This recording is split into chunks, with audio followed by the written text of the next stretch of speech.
Hi students, welcome back to my YouTube channel. So today we are discussing new topic, that is female reproductive cycle. In females there occurs a reproductive cycle as females have to reproduce.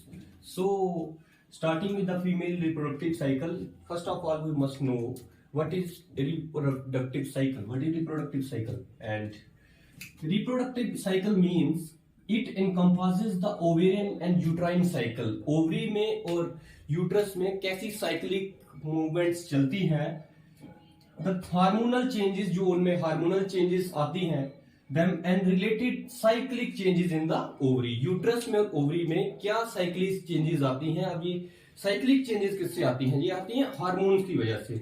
तो इसको हम आज detail में discuss करेंगे. सबसे पहले हम पढ़ लेते हैं ओवरियन साइकिल. इसको दो पार्ट्स में डिवाइड करते हैं. हम पहले ओवरी को डिस्कस करेंगे, फिर यूट्रस को.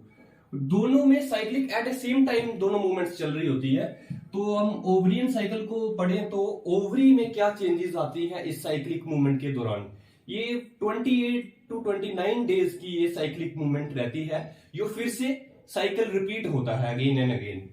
सो ओवरियन साइकिल को हम देखेंगे तो ओवरी के बीच देखेंगे जो इमेच्योर फॉलिक्यूल्स होता है. फॉलिक्यूल्स मींस जिसमें ओ साइड होता है ना, एग, वो इमेच्योर फॉर्म में रहता है और बाहर ये बॉडी रहती है, फॉलिकल इसको फीड करता है और ये है एग.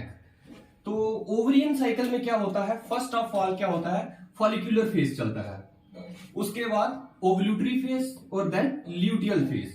अब मैं आपको इधर डायग्राम से समझाने की कोशिश करूंगा. ये है ओवरियन साइकिल और इसको दो हार्मोन्स जो अफेक्ट करते हैं, फॉलिकल स्टिमुलेटिंग हार्मोन और ल्यूटिनाइजिंग हार्मोन. तो अभी मैं बताता हूं आपको ओवरियन साइकिल. जो फर्स्ट फेज है ना, फॉलिकुलर फेज, इसमें जो एग होता है ओसाइट ओवम, ये इमेच्योर रहता है और ये फर्स्ट डे टू ये 10 डेज तक, अप्रोक्सीमेटली 12 डेज तक ये साइकिल चलता है. और ऑन द ओवल्यूशन, जब ओवल्यूशन होता है, ओवल्यूटरी फेज आता है, ये 1-2 दिन का फेज रहता है. इस टाइम में फॉलिक्यूल हो जाता है, जो मैच्योर हो जाता है. मैच्योर होने के बाद ये क्या करता है, इसको ओवम को रिलीज कर देता है. ओवम को रिलीज कर देगा जब, तो ये ओवम आ जाएगा अपनी हमारी फैलोपियन ट्यूब में, मैंने आपको पीछे पढ़ाया है, ओविडक्ट में आ जाएगा और ट्रेवल करेगा टुवर्ड्स यूट्रस. सो यो पीछे रेस्ट ऑफ द फॉलिक्यूलर जो हमारी बॉडी बच जाएगी, उसको हम बोलेंगे कॉर्पस ल्यूटियम. और वो सेक्रेटरी फंक्शन एक्ट करता है, वो हार्मोन सिक्रीट करता है.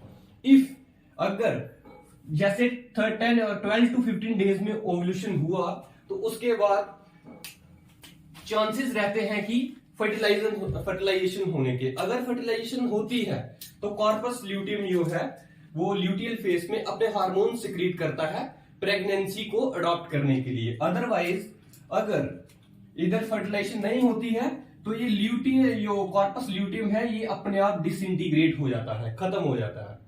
तो अगर प्रेगनेंसी आती है, फर्टिलाइजेशन होती है, तो ये फिर corpus luteum through out 8 to 9 months, जब तक पार्चुरेशन नहीं होती तब तक ये रोल प्ले करता है. अदरवाइज ये डीजेनरेट हो जाता है.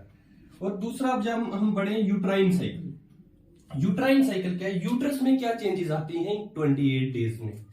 तो इसको हम 3-4 पार्ट्स में डिवाइड करते हैं. जैसे फर्स्ट फेज को हम बोलते हैं मेंस्ट्रुअल फेज, सेकंड को बोलते हैं प्रोलिफरेटिव और थर्ड को बोलते हैं सेक्रेटरी फेज. मेंस्ट्रुअल फेज, इसको आप लास्ट फेज भी कह सकते हैं और फर्स्ट फेज भी कह सकते हैं. हम मेंस्ट्रुअल फेज वो होता है, सपोज कीजिए मैं आपको इधर से उल्टा पढ़ाता हूं, सेक्रेटरी फेज. इसमें क्या है, मैं ओवल्यूटरी फेज से स्टार्ट करता हूं, जैसे 10 to 15 तक, 12 to 15, ये 3 डेज है. इसमें क्या होना है, ओवल्यूशन होना है. फॉलिक्यूलर ये जो ग्राफिन फॉलिकल है, इसने अपना ओवम को रिलीज करना है. तो दैट मीन्स ओवम का रिलीज होना, दैट मीन्स फर्टिलाइजेशन होनी है उस टाइम पे. और फर्टिलाइजेशन के टाइम यूट्रस को प्रिपेयर रहना पड़ेगा. ये डायग्राम मैं आपको बता रहा हूं, ये इनर लेयर है एंडोमेट्रियम यूट्रस की, जो प्रिपेयर करती है अपने आप को किसके लिए, फर्टिलाइजेशन के बाद जहां इसको इंस्टॉल होना है. ठीक है, जाइगोट, सिंगल सेल जाइगोट होगा, वो अटैच होगा यूट्रस के साथ. तो इसको क्या है, इनर लेयर जो एंडोमेट्रियम है, इसको हाईली वेस्कुलराइज्ड कर देती है, ब्लड वेसल्स में फ्लो बढ़ जाता है. जो इनर लेयर होती है थिक हो जाती है, काफी ऑलमोस्ट 2 to 5 टाइम्स ये थिक हो जाती है. तो 4-5 गुना ये ज्यादा मोटी हो जाती है और हाईली वेस्कुलराइज्ड रहती है. आपको दिख रहा है ग्रे ब्लू, ये ब्लड वेसल्स हैं, इधर अगर ओवम फर्टिलाइज हो गया तो ये यूट्रस में अटैच हो जाएगा। और अगर फर्टिलाइजेशन नहीं होती है, जो ओव्यूलेटरी फेज है इसमें हो भी सकती है फर्टिलाइजेशन, नहीं भी हो सकती है, लेकिन इसके बाद ओव्यूलेटरी प्रोलिफरेटिव फेज के बाद सेक्रेटरी फेज में क्या करता है, अब अपने आप को वॉल को प्रिपेयर करना और हाईली वेस्कुलराइज करता जाता है। आपको दिख रहा है कितनी वेस्कुलराइजेशन हो गई है, इसके विलाई फिंगर लाइक स्ट्रक्चर्स हैं वो बढ़ जाते हैं। तो किसके लिए, ओवल्यूशन को, ओवल्यूशन के बाद जो फर्टिलाइजेशन हुई उसको फर्दर प्रोसेस के लिए। अगर फर्टिलाइजेशन हो गई तो ये प्रेगनेंसी हो जाएगी, प्रेगनेंसी अडॉप्ट हो जाएगी। और अदरवाइज अगर नहीं होती है, अगर फर्टिलाइजेशन नहीं होती है तो इसी वाल जो हाईली वेस्कुलराइज्ड हुई है इसको साइक्लिक मूवमेंट में फिर से जीरो पे फर्स्ट स्टेप पे आना पड़ेगा। और ये क्या होता है, जो एंडोमेट्रियम है ना, ये डिसइंटीग्रेट होगी। तो इसमें मैंने आपको बताया वेस्कुलराइज्ड रहती है हाईली, तो इसमें ब्लड फ्लो बहुत ज्यादा होता है और ये विद इंटरनल मसल्स के साथ ब्लड भी फ्लो करेगा। ओवम है जो वो भी डीजनरेट हो गया होगा ओव्यूलेशन के बाद। तो इस फेज में फर्स्ट फेज पे घूम के आता है, इसको बोलते हैं मेंस्ट्रुअल फेज। ये जो मैं दिखा रहा हूं ये ब्लड अलोंग विद ओवम है, तो इसको हम क्या बोलते हैं, ब्लीडिंग भी बोलते हैं और मेंसेस भी बोलते हैं। और इस पूरी साइक्लिक मूवमेंट्स को हम बोलते हैं मेंस्ट्रुअल साइकिल। फर्स्ट फेज क्या आता है, फर्स्ट 4 to 5 डेज, पहले 4-5 दिन क्या होता है, मेंस्ट्रुअल फेज मेंसेस होती है। उसके बाद 5 to 12 तक आप बोल सकते हो, 5 to 12 to 13 डेज तक क्या होता है, प्रोलिफरेशन फिर से होना स्टार्ट होती है, फिर से ये साइक्लिक मूवमेंट आती है। किसके लिए, ओवल्यूशन जो होना है उसके लिए प्रिपेयर करती है अपने आप को कि फिर से चांस है फर्टिलाइजेशन होने के। इसको बोलते हैं प्रोलिफरेटिव फेज। प्रोलिफरेटिव फेज के बीच ही 2-4-5 दिन आते हैं जिसको हम बोलते हैं ओवल्यूटरी फेज। तो ये वो टाइम होता है जिस टाइम पे फीमेल्स फर्टाइल होती हैं, ओवल्यूशन होता है, ओवम सिक्रीट होता है, कहां से, ग्रेफिन, मैच्योर ग्रेफिन फॉलिकल से। तो इस फेज में ओवल्यूशन होता है और इस 3 to 4 डेज के फेज को हम सेफ पीरियड भी कहते हैं, क्योंकि इस टाइम पे अगर आपको प्रेगनेंसी नहीं चाहिए तो आपको कुछ ना कुछ कंट्रासेप्टिव यूज कर सके ही आप मेटिंग कॉपुलेशन कर सकते हो।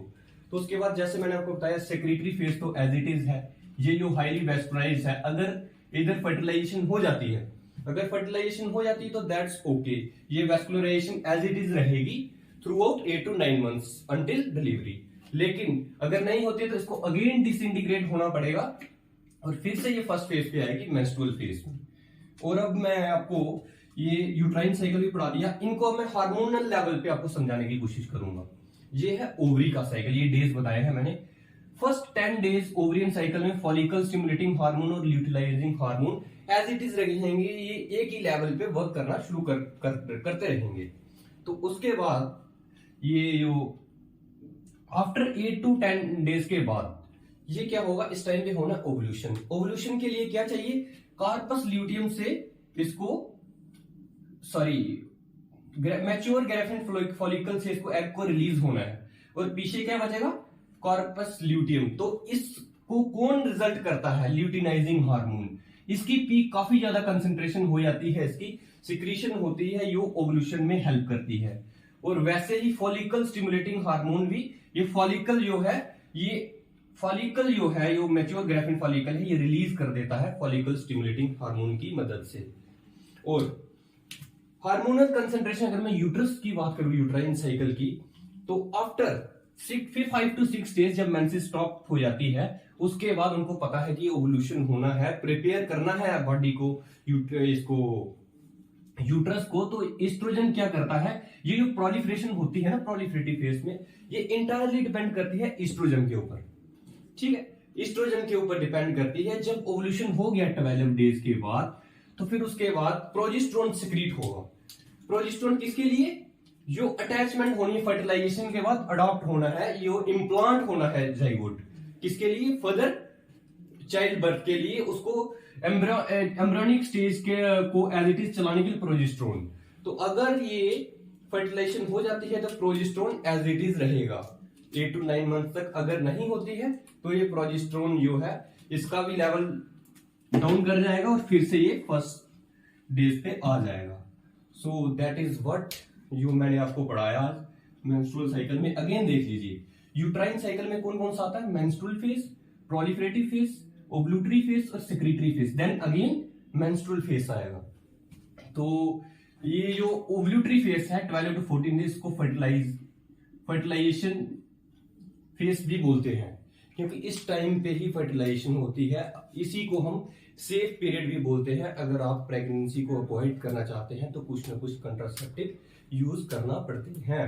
सो दिस इज ऑल। सो इसके बाद हम और भी नई वीडियो लेके आएंगे। हमारे चैनल को लाइक और सब्सक्राइब करना ना भूलना।